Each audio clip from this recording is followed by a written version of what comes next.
আপনি কি কখনো ভেবেছেন এই পৃথিবীর মোট জনসংখ্যার মধ্যে ইহুদি হলো কেবলমাত্র 0.2%, কিন্তু এই পৃথিবীর 30%-এরও বেশি আরবপতি হলো ইহুদি। নোবেল প্রাইজ থেকে শুরু করে ওয়াল স্ট্রিট পর্যন্ত, হলিউড থেকে শুরু করে সিলিকন ভ্যালি পর্যন্ত, ব্যাংকিং, ইনভেস্টমেন্ট, মেডিসিন এবং টেকনোলজি, প্রতিটা জায়গাতেই ইহুদিরা টপে কেন আছে? ফেসবুকের ফাউন্ডার মার্ক জাকারবার্গ, গুগলের সার্জিও ব্রাইন্ড, স্টারবাকসের হাওয়ার্ড সোল্টস এবং পৃথিবীর সব থেকে বড় ইনভেস্টর ওয়ারেন বাফেটের মেন্টর বেঞ্জামিন গ্রাহাম, এরা প্রত্যেকেই হলো ইহুদি। আর কেবল এতটুকুই নয়, আমেরিকার 50%-এরও বেশি ভেঞ্চার ক্যাপিটাল ফান্ডিং ইহুদিদের হাতেই আছে। আর এখন প্রশ্ন হলো, এটা কি কেবলমাত্র কোইন্সিডেন্ট, নাকি এদের চিন্তাটাই হলো বাকি পৃথিবীর মানুষের থেকে আলাদা? এমন কি রহস্য লুকিয়ে আছে এই ইহুদিদের মধ্যে, যা এদেরকে এত বেশি ধনী তৈরি করেছে? আর সব থেকে গুরুত্বপূর্ণ, আমরা ইহুদিদের কাছে থেকে কি কি শিখতে পারি? আজকের এই ভিডিওতে আমি আপনাদেরকে বলবো ইহুদিদের টাকা সম্পর্কে ধারণা এবং এমন কিছু বিজনেস প্রিন্সিপাল যা এদেরকে ছোট থেকেই শেখানো হয়, যে কারণে এরা কেবল টাকা রোজগার করে না, বরং ওই টাকাকে কন্ট্রোল করে। তাই যদি আপনিও আপনার আর্থিক অবস্থা পরিবর্তন করতে চান, তাহলে আজকের এই ভিডিওটিকে শেষ পর্যন্ত অবশ্যই দেখবেন, কারণ আজকের এই ভিডিওটি সত্যি আপনার চিন্তা পরিবর্তন করে দিতে পারে। তো চলুন শুরু করা যাক। সিক্রেট নাম্বার 1, ইহুদিদের গরিবী সম্পর্কে ধারণা। আপনারা ওই কথাটা তো শুনেছেন, যত বেশি আপনি ত্যাগ করবেন তত বেশি আপনি পবিত্র হবেন, অথবা গরিবীর মধ্যেই ভক্তি লুকিয়ে আছে। কিন্তু ইহুদিদের চিন্তা সম্পূর্ণ আলাদা। ইহুদিরা মনে করে গরিবী ভালো জিনিস নয়, বরং এটা হলো এমন একটি সমস্যা যার সমাধান করা দরকার। এর কারণ হলো, যখন আপনার কাছে টাকা থাকবে না, তখন আপনি আপনার পরিবারকে একটি ভালো জীবন দিতে পারবেন না, আপনি আপনার ধর্ম, সমাজ এবং গরিবদেরকে সাহায্য করতে পারবেন না, আর সব থেকে গুরুত্বপূর্ণ, আপনি আপনার স্বাধীনতাটা হারিয়ে ফেলবেন। ইহুদিদের ধর্মগ্রন্থে একটি লাইন আছে যা বলে, যেখানে গরিবী চলে আসে সেখানে জ্ঞানের দরজা বন্ধ হয়ে যায়। অর্থাৎ টাকার অভাব আপনার চিন্তা, আপনার শিক্ষা এবং আপনার স্বাধীনতাকে নষ্ট করে দেয়। আর এই কারণেই ইহুদি সমাজে টাকা রোজগার করাটা কেবলমাত্র একটি ইচ্ছে নয়, বরং এটা একটি বড় দায়িত্ব মনে করা হয়।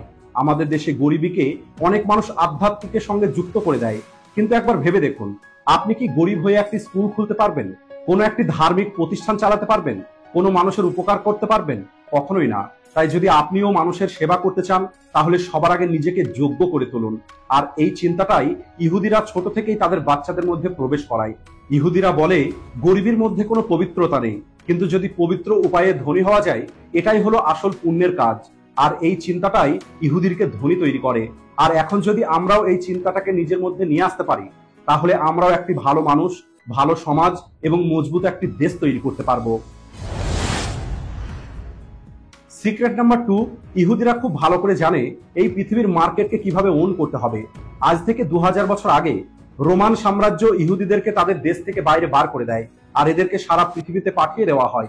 তখন এদের কাছে না নিজের কোনো ঘর ছিল, না কোনো রাজ্য ছিল, না কোনো সম্মান ছিল, আর না কোনো পরিচয়। আর ওই সময় ইউরোপ, আফ্রিকা এবং আরব দেশে ইহুদি মানুষগুলো কেবল একটি ভরসাতেই বেঁচে ছিল, আর সেটা হলো বিজনেস। আর তখন ইহুদিদের কোনো জমি কেনার পারমিশন ছিল না। এগ্রিকালচার, মিনিস্ট্রি এবং গভর্নমেন্ট জব থেকে এদেরকে বার করে দেওয়া হয়। এরা তখন কেবল একটি কাজই করতে পেত, ট্রেডিং, ল্যান্ডিং এবং কমার্স। আর এই মজবুরিটাই ইহুদিদের সব থেকে বড় শক্তিতে পরিণত হয়, কারণ এরা শেখে কেনা বেচা করার টেকনিক, অর্থাৎ এক জায়গা থেকে কিনে অন্য জায়গাতে বেশি দামে বিক্রি করা, রিস্ককে ক্যালকুলেট করা। যখন এই পৃথিবী গ্লোবাল হওয়া শুরুই করেনি, তখনই ইহুদি ব্যাপারী নিজেদের ইন্টারন্যাশনাল নেটওয়ার্ক তৈরি করে নিয়েছে। এদের কাছে ফ্যামিলি বেস বিজনেস নেটওয়ার্ক ছিল। যেমন একটি ভাই ভেনিসে বসে আছে, অন্য একজন সিয়ারোতে বসে আছে, আর একজন প্যারিসে আছে, আর এরা প্রত্যেকে একটি সিস্টেমে কাজ করছিল। ইহুদিরা একটি জিনিস খুব ভালোভাবে বুঝতে পারে, স্কিল এবং নেটওয়ার্ককে কেউ কেড়ে নিতে পারবে না। আমাদের দেশে বিজনেসকে চিরদিনই সেকেন্ড ক্লাসের কাজ মনে করা হয়েছে, কিন্তু ইহুদিরা বলে, যার কাছে মার্কেটের নলেজ আছে সেই একদিন রাজা হবে। তাই ইহুদিদের এই কথাটা আপনাকেও মনে রাখতে হবে। যদি জীবন আপনাকে কোনো কিছু না দেয়, তাহলে অভিযোগ করবেন না, বরং আপনি নিজের একটি সিস্টেম তৈরি করুন এবং সম্পূর্ণ মার্কেটে নিজের রাজত্ব তৈরি করুন। সিক্রেট নাম্বার 3, বুদ্ধিমানের সঙ্গে টাকা সঞ্চয় করা। এখানে এমন একটি সত্যি লুকিয়ে আছে যা আপনাকে অবাক করে দেবে। দেখুন, এতে কিছু যায় আসে না যে আপনি কত টাকা রোজগার করেন, বরং গুরুত্বপূর্ণ হলো এটা যে আপনি আপনার রোজগার করা টাকা কিভাবে খরচ করছেন। এটা অনেক বড় একটি মিথ যে ধনী মানুষগুলো অনেক বেশি টাকা নষ্ট করে, কিন্তু সত্যিটা হলো সম্পূর্ণ আলাদা। আপনি কি এটা বিশ্বাস করবেন? ওয়ারেন বাফেট, যিনি পৃথিবীর সব থেকে ধনী মানুষদের মধ্যে একজন, আজও উনি সেই বাড়িতেই থাকেন যে বাড়িটা উনি 1958 সালে কিনেছিলেন। একবার ভেবে দেখুন, আজ ওয়ারেন বাফেট চাইলে পৃথিবীর যে কোনো বড় মহলে উনি থাকতে পারেন, কিন্তু উনি টাকার আসল মূল্যটা বোঝেন। বুদ্ধিমানের সঙ্গে খরচ করার অর্থ কিপটে হওয়া নয়। বুদ্ধিমানের সঙ্গে খরচ করার অর্থ হলো আপনার প্রতিটা টাকাকে সেই জায়গাতে লাগানো যেখানে আপনার টাকা আরো টাকা তৈরি করতে পারবে। আচ্ছা, আপনি সত্তার সঙ্গে আমাকে একটি কথা বলুন, আপনি অনেকবার কিছু জিনিস কেবলমাত্র এই কারণে কিনে নিয়েছেন যে আপনার কেবল ওই জিনিসটা কিনতে ইচ্ছে হয়েছে অথবা আপনার ভালো লেগেছে, আর পরবর্তীতে আপনার আফসোস হয়েছে। আর একবার ভেবে দেখুন, যদি ওই টাকাটা আপনি এমন কোনো সম্পত্তির উপর ইনভেস্ট করতেন যা প্রতি মাসে আপনাকে অতিরিক্ত কিছু টাকা রোজগার করে দিত, তাহলে আজ আপনার জীবনটা কেমন হতো? এটাই হলো একটি ছোট্ট পার্থক্য যা একটি মানুষকে ধনী তৈরি করে আর অন্য মানুষদেরকে সবসময় ঋণের মধ্যে জড়িয়ে রাখে। ইহুদি সম্প্রদায়ের মানুষগুলো ছোট থেকে এটা শেখে যে আপনার প্রতিটা রোজগারের কিছু অংশ ভবিষ্যতের জন্য রেখে দিতে হবে, খরচ করার আগে সেভ করতে হবে। ইহুদিরা মনে করে wealth is not how much money you earn, it's how much you keep and grow. অর্থাৎ রোজগার করার থেকে গুরুত্বপূর্ণ হলো টাকা সেভ করা এবং সেটাকে বাড়িয়ে তোলা। ভারতে অনেক মানুষ মনে করে বেশি টাকা সেভ করে কি হবে, জীবন তো একবারই পাওয়া যাবে। কিন্তু ইহুদিরা বলে জীবন কেবলমাত্র একবারই পাওয়া যায়, তাই জীবনটা আর্থিক স্বাধীনতার সঙ্গেই বাঁচা উচিত। সিক্রেট নাম্বার 4, এরা কখনোই একটি ইনকাম সোর্সের উপরে নির্ভর করে না। আপনার কাছে খুবই ভালো স্যালারির একটি চাকরি থাকতে পারে, কিন্তু কি হবে যদি কাল আপনার কোম্পানিকে নিজের খরচ কম করতে হয় অথবা এমন কোনো ইমার্জেন্সি চলে আসে যাতে আপনার রোজগার বন্ধ হয়ে যাবে? আর ইহুদিরা এই বিপদের কথাটা আগেই বুঝে যায়, আর এই কারণেই ইহুদিরা নিজের ইনকাম সোর্স বাড়ানোর চেষ্টা করে। আর এখন আপনি একবার চিন্তা করে দেখুন, আপনার কাছে টাকা রোজগার করার কতগুলো রাস্তা আছে, আর যদি এর উত্তরটা হয় কেবলমাত্র একটি, তাহলে বলি আপনি অনেক বেশি রিস্কের মধ্যে বেঁচে আছেন। কেবলমাত্র একটি চাকরি, একটি দোকান অথবা একটি স্কিলের উপরে নির্ভর করে থাকার অর্থ হলো যেন আপনি একটি পায়ে দাঁড়িয়ে আছেন আর আপনি যে কোনো সময় পড়ে যেতে পারেন। একটি স্টাডি থেকে দেখা গেছে সেলফ মেড মিলিয়নারের কাছে অন্তত 7টা ইনকাম স্ট্রিম থাকে। আমাদের দেশে বলা হয় একটি চাকরি হলে যথেষ্ট, অতিরিক্ত রিস্ক নেওয়ার কোনো দরকার নেই। কিন্তু আজকের দিনে কেবল একটি রোজগারের উপরে নির্ভর করে থাকা আর্থিক আত্মহত্যার মতো।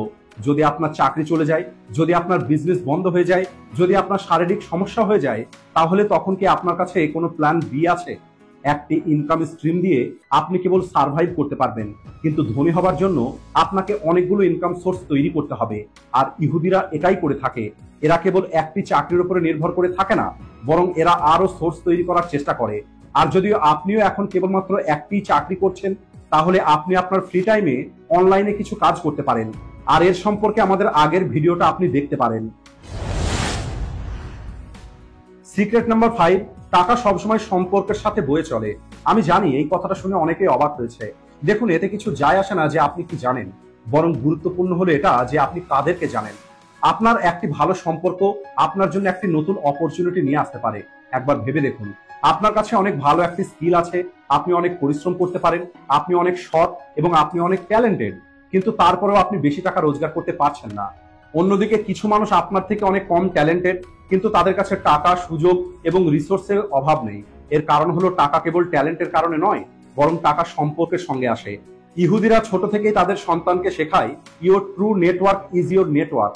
তাই কেবলমাত্র পড়াশোনা করো না, বরং সম্পর্ক তৈরি করো, বিশ্বাস যেত এবং নিজের নেটওয়ার্ক তৈরি করো। আমেরিকাতে কেবলমাত্র 2% ইহুদি বসবাস করে, কিন্তু হার্ভার্ড, স্ট্যানফোর্ডের মতো টপ ইউনিভার্সিটিতে এদের উপস্থিতির হার সব থেকে বেশি। এর কারণ হলো একটি ইহুদি স্টুডেন্ট অন্য ইহুদি স্টুডেন্টকে গাইড করে, রেফার করে এবং সাপোর্ট করে। আর এই নেটওয়ার্কটাই পরবর্তীতে পরিণত হয় কো-ফাউন্ডার, ইনভেস্টর এবং গ্লোবাল বিজনেস ডিলে। মনে রাখবেন, স্কিল কেবলমাত্র আপনাকে কাজ দিতে পারে, কিন্তু রিলেশনশিপ আপনাকে গ্রোথ দেবে। এই জন্য রিলেশন তৈরি করাতে ফোকাস করতে হবে।